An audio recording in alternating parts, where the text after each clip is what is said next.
ఏఎస్బీఎల్ వారి శ్రీరామనవమి కళ్యాణ మహోత్సవం సింగర్ సునీత గారి మధురగానంతో మార్చి 27 సాయంత్రం 5:30కు బుక్ మై షోలో మీ ఉచిత పాస్ ఇప్పుడే బుక్ చేసుకోండి.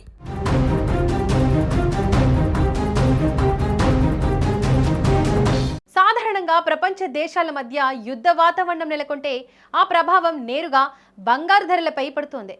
యుద్ధం అంటేనే బంగారం ధరలు ఆకాశాన్ని తాకుతాయని అందరూ భావిస్తారు. కానీ ప్రస్తుతం ఇరాన్ మరియు ఇజ్రాయెల్ మధ్య నడుస్తున్న భీకర పోరులో సీన్ పూర్తిగా రివర్స్ అయింది. యుద్ధం మేఘాలు కమ్ముకున్న వేళ పసిడి ధరలు రాకెట్ వేగంతో దూసుకుపోవాల్సింది పోయి అనూహ్యంగా నేల చూపులు చూస్తున్నాయి. గత 10 రోజులుగా భారత మార్కెట్లో బంగారం వెండి ధరలు కుప్పకూలుతుండడం ఇన్వెస్టర్లను సైతం ఆశ్చర్యానికి గురిచేస్తూ బంగారం ప్రియులకు ఆనందాన్ని కలిగిస్తోంది.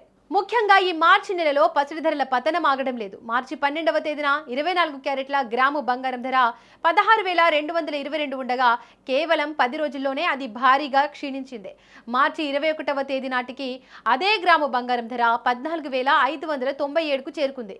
అంటే కేవలం 10 రోజుల వ్యవధిలోనే గ్రాము ధర దాదాపుగా 1,625 వరకు తగ్గడం గమనార్హం. అదేవిధంగా ఆభరణాల తయారీలో వాడే 22 క్యారెట్ల బంగారం ధర కూడా మార్చి 12న 14,870 ఉండగా నేడు అది 13,380 వద్ద ట్రేడ్ అవుతోంది. యుద్ధం కారణంగా డిమాండ్ పెరుగుతుందని ఆశించిన వారికి ఈ ధరల తగ్గుదల ఒక పెద్ద షాక్ అనే చెప్పాలి. బంగారమే కాదు, వెండి ధరలు కూడా అదే బాటలో పయనిస్తున్నాయి. వెండి ప్రియులకు ఇది నిజంగా తీపి కబురే.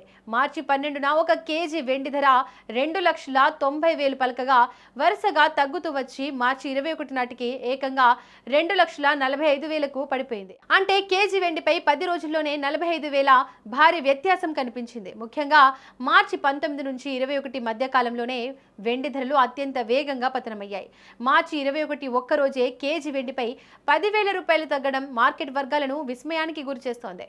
సాధారణంగా భౌగోళిక రాజకీయ ఉద్రిక్తతలు ఉన్నప్పుడు పెట్టుబడిదారులు బంగారాన్ని సురక్షితమైన పెట్టుబడిగా భావిస్తారు. కానీ ఈసారి అంతర్జాతీయ మార్కెట్ సమీకరణాలు మారడం, డాలర్ ఇండెక్స్లో మార్పులు లేదా ఇతర ఆర్థిక కారణాల వల్ల డిమాండ్ తగ్గడం ఈ పతనానికి దారితీయవచ్చు. ఫిబ్రవరి చివరిలో యుద్ధం మొదలైనప్పటి నుంచి కేవలం 3-4 రోజులు మాత్రమే ధరలు స్వల్పంగా పెరిగాయి. కానీ మిగిలిన అన్ని రోజులు పసిడి మరియు వెండి భారీ నష్టాలనే నమోదు చేశాయి. పెళ్లిళ్ల సీజన్ సమీపిస్తున్న తరుణంలో ఈ ధరల తగ్గుదల సామాన్య ప్రజలకు, కొనుగోలుదారులకు పెద్ద ఊరటనిస్తోంది.